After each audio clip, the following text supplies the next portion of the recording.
તૈયાર કરવામાં આવતી વિડીયો લેક્ચરની સિરીઝની અંદર ધોરણ 10 વિજ્ઞાન ચેપ્ટર નંબર 12 આજનો આપણો ટોપિક છે વિદ્યુતની અંદર વિદ્યુત ઉર્જાની સમજૂતી આપી.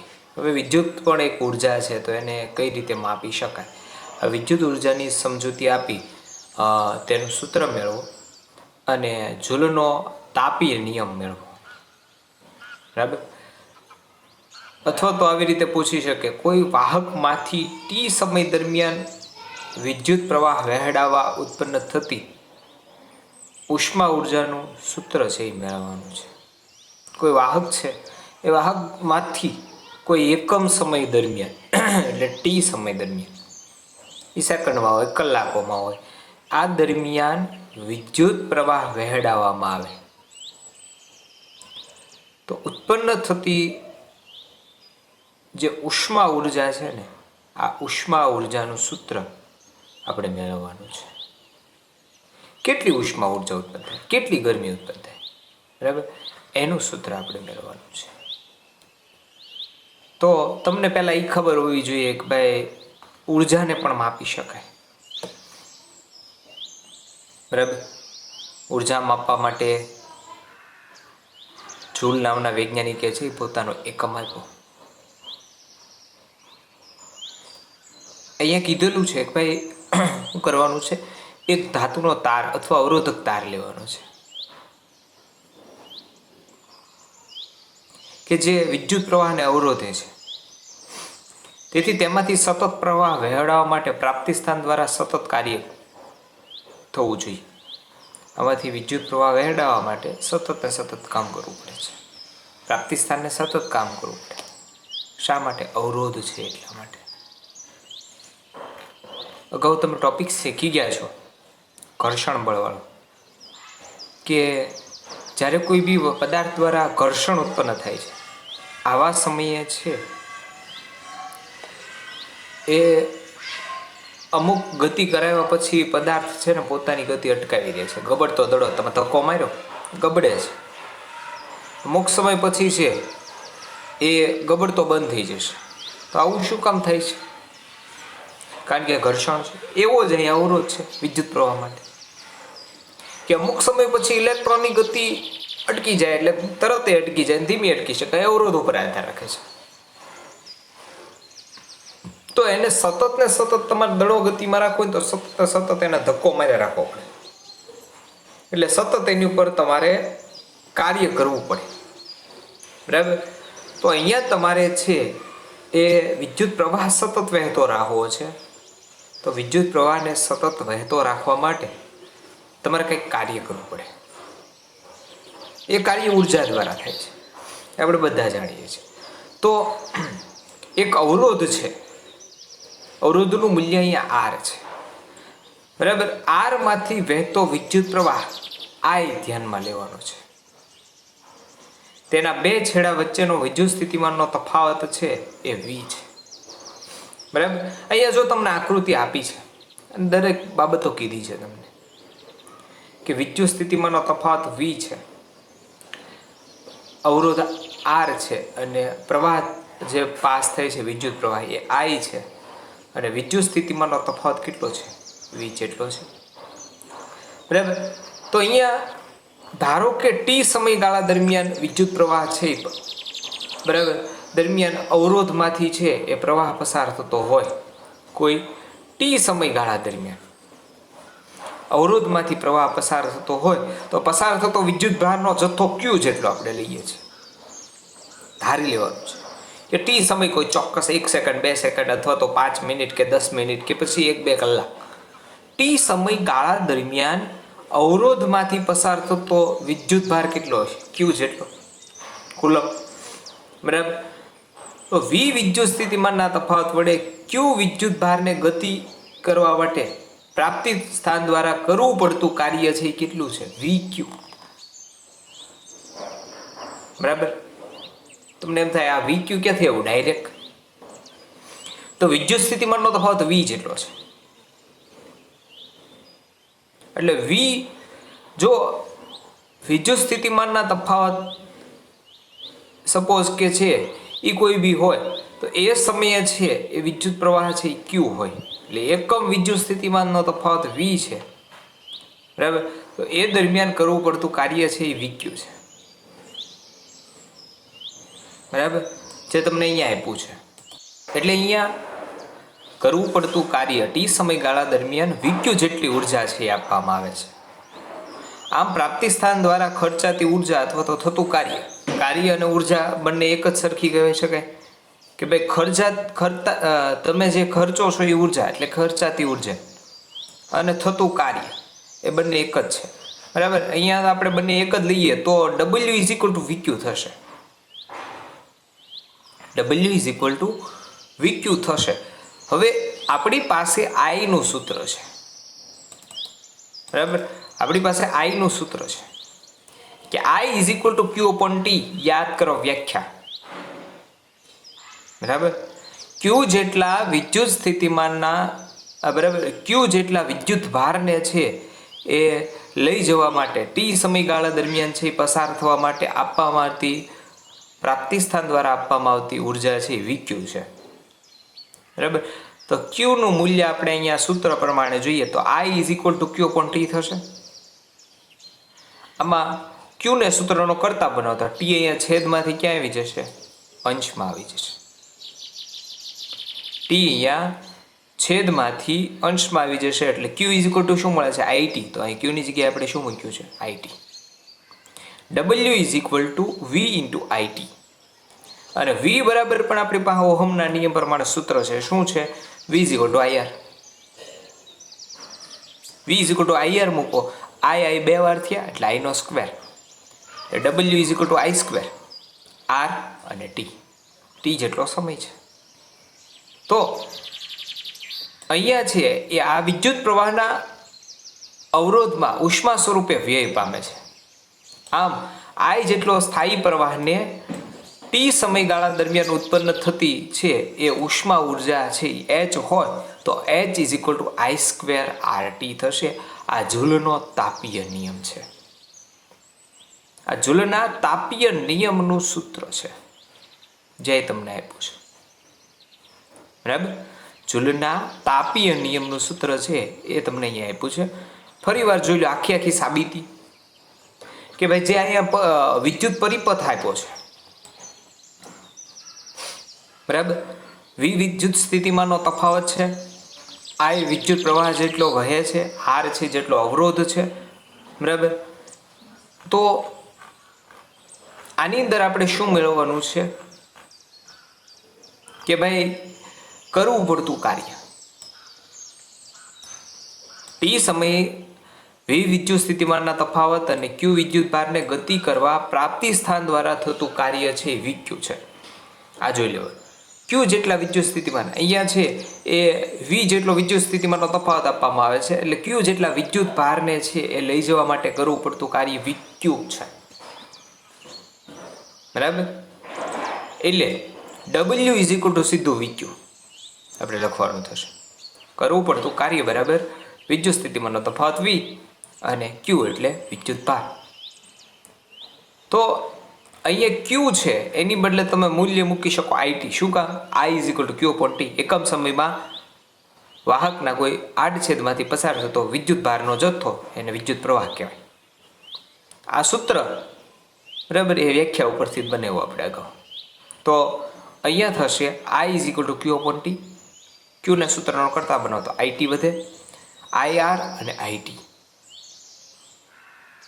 તો અહીંયા I બે વાર આવ્યો એટલે I સ્ક્વેર R અને T એટલે W is equal to I square RT થશે. W is equal to I square RT. તો કે ભાઈ આ વિદ્યુત ઉર્જા ઉષ્મા ઉર્જા સ્વરૂપે વ્યય પામે છે બધી એટલે I જેટલા સ્થાયી પ્રવાહને ટી સમયગાળા દરમિયાન ઉત્પન્ન થતી ઉર્જા છે એ કેટલી હોઈ શકે? R જેટલો અવરોધ હોય ટી સમયગાળા દરમિયાન છે એ વિદ્યુત પ્રવાહ પસાર કરવામાં આવે, બરાબર, અને કેટલો I જેટલો વિદ્યુત પ્રવાહ પસાર કરવામાં આવે તો ઉત્પન્ન થતી જે ઉષ્મા ઉર્જા છે એ H જેટલી હોય તો H is equal to I square RT. આ સૂત્ર મળે છે. આને છે જૂલનો તાપીય નિયમ કહેવામાં આવે છે. વિદ્યુત ઉર્જા અને ઉષ્મા ઉર્જાનો બંનેનો એસઆઈ એકમ જૂલ છે. ઉર્જાનો એકમ જૂલ જ છે, બરાબર. એટલે તેના બીજા એકમોની અંદર વોટ પર સેકન્ડ અથવા તો કિલોવોટ અવર પણ છે. આ બે ઉર્જાના જ એકમો છે, વોટ પર સેકન્ડ અથવા તો કિલોવોટ અવર્સ, બરાબર. એટલે ઉર્જાના 3 એકમો થશે. એસઆઈ એકમ જૂલ છે, પણ આપણે જે પ્રચલિત છે એ એકમ આ જ છે, કિલોવોટ અવર્સ અથવા વોટ પ્રતિ સેકન્ડ અથવા વોટ્સ ઇન્ટુ સેકન્ડ, સોરી, બરાબર. કિલો વોલ્ટ નહીં, વોટ આવશે, જો, બરાબર. આપણે જોઈશું આગળ વોટ એટલે શું થાય, એ પાવર ઉપર આખું આવી જાય છે. તો આ તાપીય નિયમ. હવે દાખલો તમને પૂછવો હોય તો આ સૂત્ર ઉપરથી પૂછી શકાય. જો દાખલો જોઈએ તો તમને સૂત્ર છે એ સમજાશે, બરાબર. તો અહીંયા તમને એક રકમ તો અહીંયા તમને એક રકમ આપી છે કે ભાઈ 20 ઓહમ અવરોધ ધરાવતી, એટલે ઓહમ અવરોધ ધરાવતી એટલે અહીંયા આર નું મૂલ્ય તમને આપી દીધું છે કે ભાઈ આર બરાબર થશે એ 20 ઓહમ. અવરોધનું મૂલ્ય એટલે કે આર નું મૂલ્ય તમને મળી ગયું છે. અવરોધ આર બરાબર થશે 20 ઓહમ. 20 ઓહમ અવરોધ ધરાવતી વિદ્યુત ઇસ્ત્રી 5 એમ્પિયર વિદ્યુત પ્રવાહ ખેંચે છે. એટલે આઈ નું મૂલ્ય તમારી પાસે છે. આઈ નું મૂલ્ય કેટલું છે? 5 એમ્પિયર વિદ્યુત પ્રવાહ ખેંચે છે. 5 એમ્પિયર વિદ્યુત પ્રવાહ ખેંચે છે. 30 સેકન્ડમાં ઉત્પન્ન થતી ઉષ્મા છે એ ગણવાની છે. એટલે સમય ટી આપેલો છે. સમય ટી આપ્યો છે આપણી પાસે, કેટલો છે? 30 સેકન્ડ.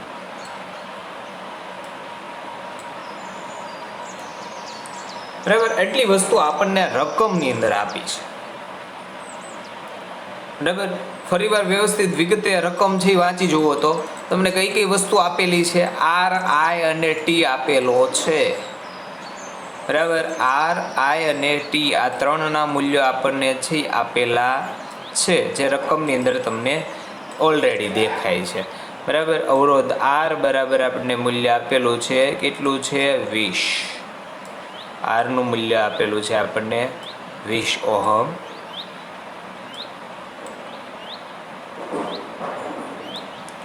બરાબર. આ અવરોધ આર નું મૂલ્ય છે 20 ઓહમ. ત્યાર પછી છે એ કીધેલું છે કે ભાઈ ઇસ્ત્રી છે એ કેટલા વિદ્યુત પ્રવાહ છે એ ખેંચે છે. આઈ નું મૂલ્ય 5 એમ્પિયર.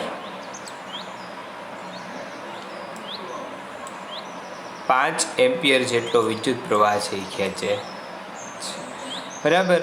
અને કેટલા સમયની અંદર? તો સમય ટી બરાબર આપેલો છે 30 સેકન્ડની અંદર. એ કેટલી ઉષ્મા ઉર્જા ઉત્પન્ન કરે છે, ઉષ્મા ઉર્જા ગણવાની છે. એટલે આનું મૂલ્ય આપેલું છે 30 સેકન્ડ, બરાબર. હવે આપણી પાસે સૂત્ર છે કે ભાઈ ઉષ્મા ઉર્જા H બરાબર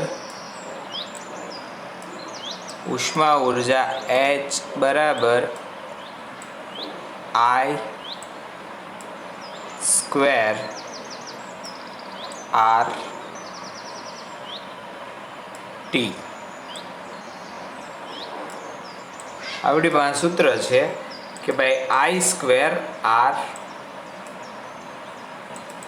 T, બરાબર. H બરાબર I સ્ક્વેર R T. હવે આપણે I નું મૂલ્ય મૂકવાનું છે. I કેટલો છે? 5 છે, એટલે 5 નો વર્ગ, બરાબર. એને ગુણ્યા R કેટલો છે? 20, એટલે 20.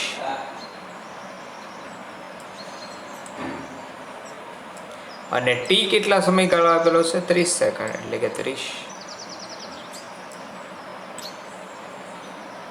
ગુણાકાર કરો તો તમને જવાબ શું મળે છે? જવાબ અહીંયા આપણને મળે છે 5 નો વર્ગ 25. 25 ગુણ્યા 20 એટલે 500, બરાબર. અને 500 ગુણ્યા 30, બરાબર.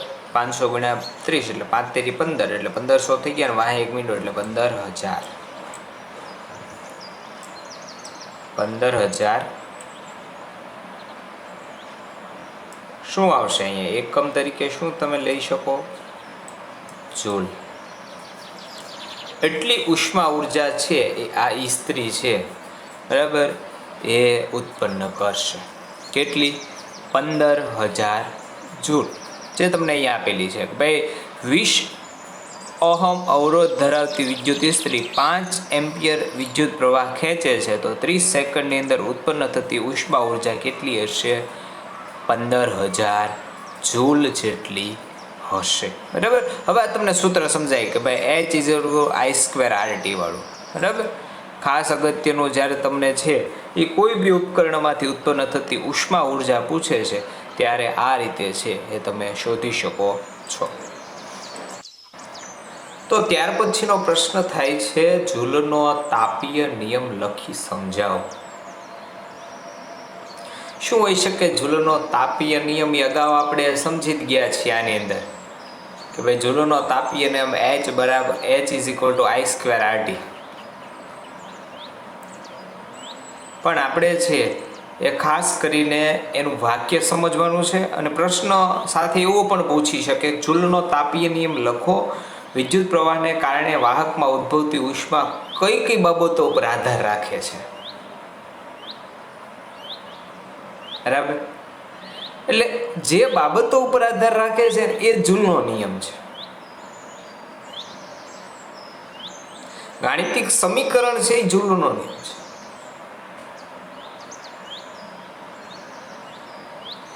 એટલે તમને પૂછે તો આ બધું લખી દેવું પડે થોડુંક. કે પહેલું શું લખવું પડે કે ભાઈ વાહક તારમાંથી વિદ્યુત પ્રવાહ પસાર થાય છે ત્યારે તેમાં ઉદ્ભવતી ઉષ્મા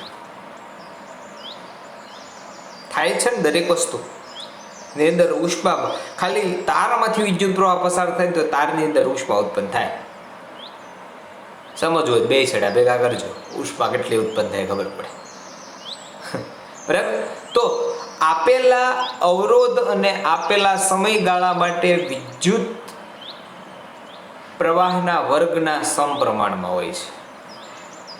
ઉષ્મા ઉર્જા છે એ શેના સમપ્રમાણની અંદર હોય છે? તો અહીંયા છે ને આ સૂત્ર યાદ રાખવું એટલે તમને ત્રણેય મુદ્દા સમજવામાં કઈ ડિફિકલ્ટી ન રહે. આ સૂત્ર H=I²RT વાળું એક સૂત્ર છે ને એક યાદ રાખશો એટલે ત્રણ મુદ્દા તમને ગળે ઉતરી જશે આ સૂત્રથી.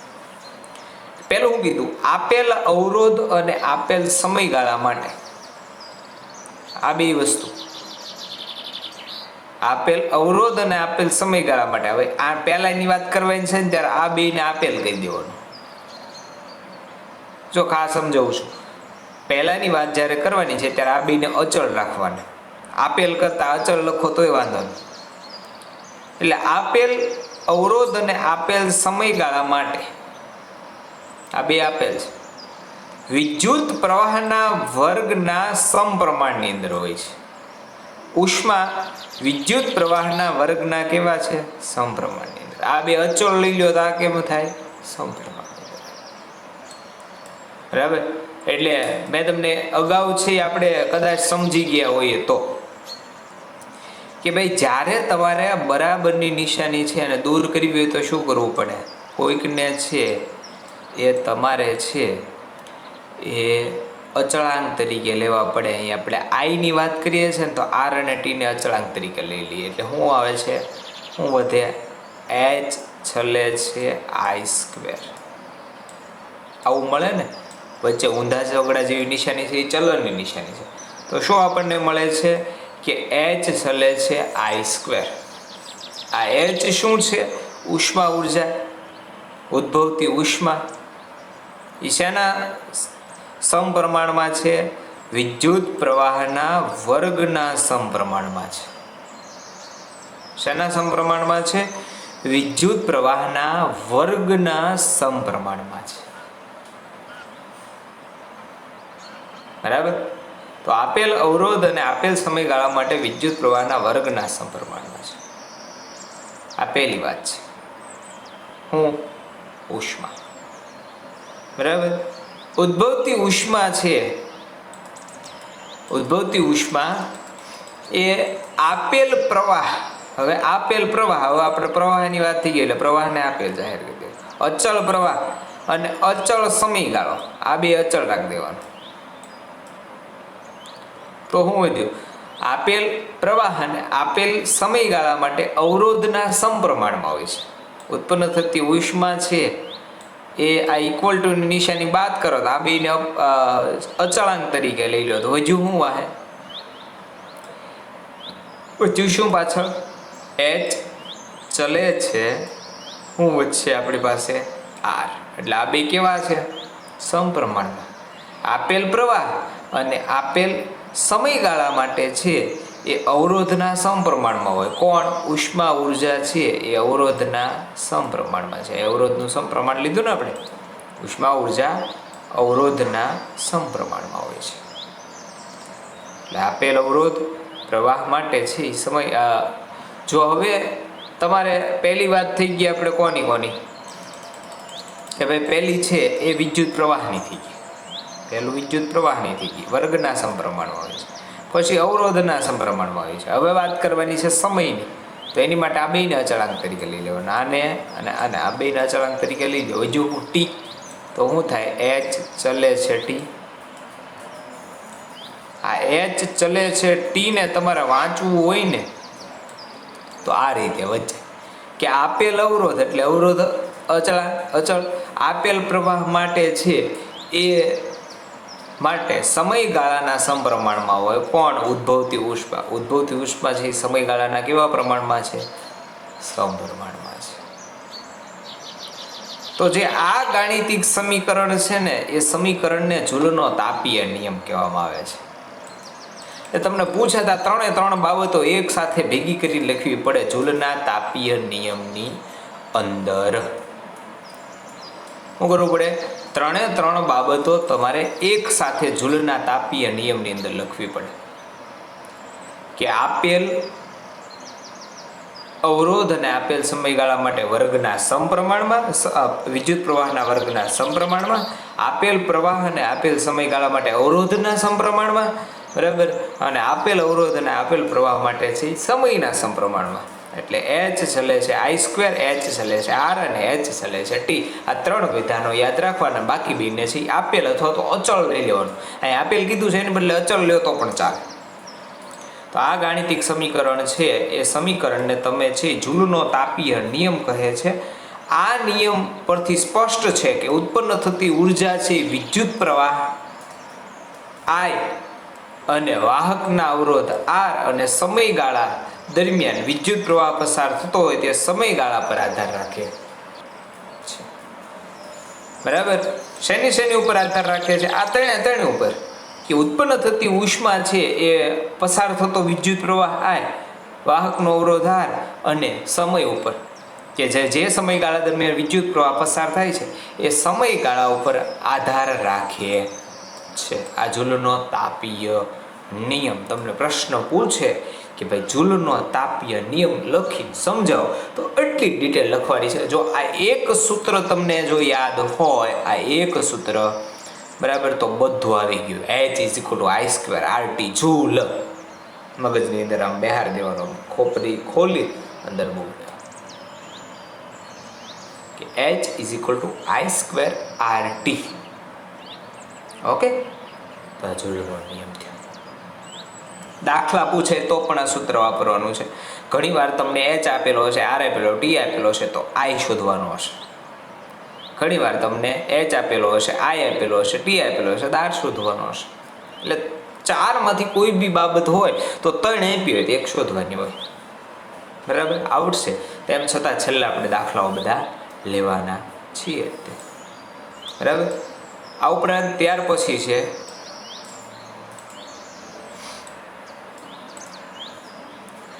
ત્યાર પછીનો પ્રશ્ન છે કે રોજબરોજના જીવનમાં વિદ્યુત પ્રવાહની તાપીય અસરના ઉપયોગો લખો.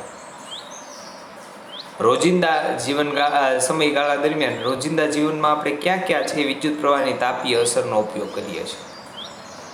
બરાબર. વિદ્યુત પ્રવાહની તાપીય અસરના સિદ્ધાંત ઉપર કામ કરતા કયા ઉપકરણો આપણી પાસે છે? તો વિદ્યુત પ્રવાહની તાપીય અસર પર કામ કરતા ઉપકરણો એટલે વિદ્યુત તાપીય ઉપકરણો કહેવામાં આવે. વિદ્યુત તાપીય ઉપકરણો જેવા કે ઇલેક્ટ્રિક ઇસ્ત્રી, વિદ્યુત ઇસ્ત્રી, વિદ્યુત ટોસ્ટર, વિદ્યુત ટોસ્ટર, બરાબર. આ ઉપરાંત આ બંનેની કાર્ય પદ્ધતિની અંદર તાપીય અસરનો ઉપયોગ થાય છે. વિદ્યુત બલ્બના ફિલામેન્ટને ગરમ કરીને પ્રકાશ મેળવવા માટે છે વિદ્યુત પ્રવાહની તાપીય અસરનો ઉપયોગ થાય છે. આ જે લેમ્પ આપ્યો છે, આ લેમ્પની અંદર વચ્ચે જે ઓલા તાર આપ્યા છે ને, એ ફિલામેન્ટ આવે, ટંગસ્ટનનું બનાવેલું ફિલામેન્ટ, એટલે એક સ્પ્રિંગ જેવું ગૂંચળું. જે શું થાય છે, એમાંથી વિદ્યુત પ્રવાહ પસાર થવાને લીધે ગરમ થાય છે, અને ગરમ થવાને લીધે છે એ સળગે છે ને એમાંથી પ્રકાશ ઉત્પન્ન થાય છે. સળગે એટલે આગ નથી ઉત્પન્ન થતી, પણ એ ગરમ થશે. ગરમ થવાને લીધે છે એમાંથી છે એ ઉષ્મા ઉર્જા તો ઉત્પન્ન થાય છે, પણ સાથે સાથે પ્રકાશ ઉર્જા પણ ઉત્પન્ન થાય છે. એટલે અહીંયા કીધેલું છે કે ભાઈ વિદ્યુત ઇસ્ત્રી, વિદ્યુત ટોસ્ટર, વિદ્યુત હીટર વગેરેના કાર્ય પદ્ધતિની અંદર આ ઉપરાંત બલ્બના ફિલામેન્ટને ગરમ કરીને પ્રકાશ મેળવવા માટે વિદ્યુત પ્રવાહના તાપીય અસરનો ઉપયોગ થાય છે. આ ઉપરાંત છે એ વિદ્યુત ફ્યુઝમાં કે જેના વડે ઘરના વિદ્યુત જોડાણો અને વિદ્યુત ઉપકરણોને રક્ષણ મળે છે, એની અંદર વિદ્યુત પ્રવાહની તાપીય અસરનો ઉપયોગ થાય છે. વિદ્યુત ફ્યુઝની અંદર દરેકને ઘરે આવા ફ્યુઝ છે એ જોવા મળે છે. આ ઢાંકણું બંધ કરી દો એટલે વિદ્યુત પ્રવાહ શરૂ થઈ જાય, બરાબર. અને ઢાંકણું ખોલી નાખો તો વિદ્યુત પ્રવાહ પાછો અટકી જાય. તો આ ફ્યુઝની અંદર, બરાબર, આ ફ્યુઝની અંદર અહીંયા તાર નથી જોડેલો, નકર ખરેખર છે અહીંયા તાર જોડવાનો હોય, આ બે તાર સાથે. એટલે અહીંયા એક છેડો હોય, એક અહીંયા છેડો હોય, આ વચલો ભાગ ખાલી છે, ત્યાં તાર આવી જશે અને એને લીધે વિદ્યુત પ્રવાહનો પરિપથ બંધ થઈ જશે અને આગળ પસાર થઈ શકશે. અચાનક જ્યારે છે આ અહીંયા એક તાર જોડવાનો હોય છે, જે એવા પ્રકારનો તાર વાપરવામાં આવે છે કે એવી ધાતુમાંથી બનાવવામાં આવે છે કે જેનું ગલન બિંદુ ખૂબ જ નીચું હોય, એટલે કે ટીન ધાતુમાંથી, બરાબર. આ ટીન છે, આ ટીનમાંથી બનાવવામાં આવે, જેની લીધે છે એ તરત પીગળી જશે. એટલે અચાનક કદાચ ઓવરલોડેડ થયું હોય ને વિદ્યુત પરિપથની અંદર, અચાનક છે એ વિદ્યુત પ્રવાહ વહેવા વધારે મળ્યો હોય, એટલે અથવા તો 220 કરતાં વધુ વોલ્ટેજ આવી ગયો હોય, ત્યારે આવું મોટું બગે થાય. તો શું થાય, અચાનક છે વહેવા મળે ને તો વિદ્યુત પ્રવાહની તાપીય અસર એટલી બધી વધી જાય ને તો તમારા ઘરનું આખું વાયરિંગ બળી જાય. આખા ઘરના બધા વાયરો કે ઉપકરણો છે એને નુકસાન થઈ જાય. એવું ન થાય એટલા માટે આ ફ્યુઝ રાખવામાં આવે. અહીંયા એક તાર ગોઠવેલો હોય, એ નીચા ગલન બિંદુ વાળો હોય. ઘરનું કોઈ બી ઉપકરણ બગડે કે ઘરનો કોઈ બી વાયર છે એ બળે, બરાબર, એ પહેલાં ફ્યુઝ છે ને એની અંદર રહેલો આ ટીનનો અહીંયા જે તાર હોય છે ને એ તાર પીગળી જાય એટલે ત્યાંથી ખરી જાય, અને ખરી જાય એટલે અહીંથી વિદ્યુત પ્રવાહ અહીંયા પહોંચતો બંધ થઈ જાય, એટલે બધું બંધ થઈ જાય. એટલે જે શોર્ટ સર્કિટ થવાની છે, બરાબર, આગ ઉત્પન્ન થવાની છે, એવું ન થાય. એટલે ઉપકરણોને રક્ષણ મળે, બરાબર. જે કેવી રીતે કામ કરે છે એ ફ્યુઝની કાર્યપ્રણાલી આપણે જોવાની છે, બરાબર. તો આની અંદર પણ વિદ્યુત પ્રવાહની તાપીય અસરનો ઉપયોગ થાય છે. પૂછાય છે, પ્રશ્નકારક પૂછો હોય તો, કે ભાઈ વિદ્યુત પ્રવાહની તાપીય અસર ઉપર કાર્ય કરતા સાધનો છે કયા કયા હોય છે. આપણે બે વસ્તુ શીખવાની છે, એક બલ્બની કાર્યપ્રણાલી સમજવાની છે, અને એક વિદ્યુત ફ્યુઝ કેવી રીતે કામ કરે છે એની કાર્યપ્રણાલી છે એ સમજવાની છે, બરાબર. ત્યાર પછી આપણે વિદ્યુત પાવર જોવાનું છે.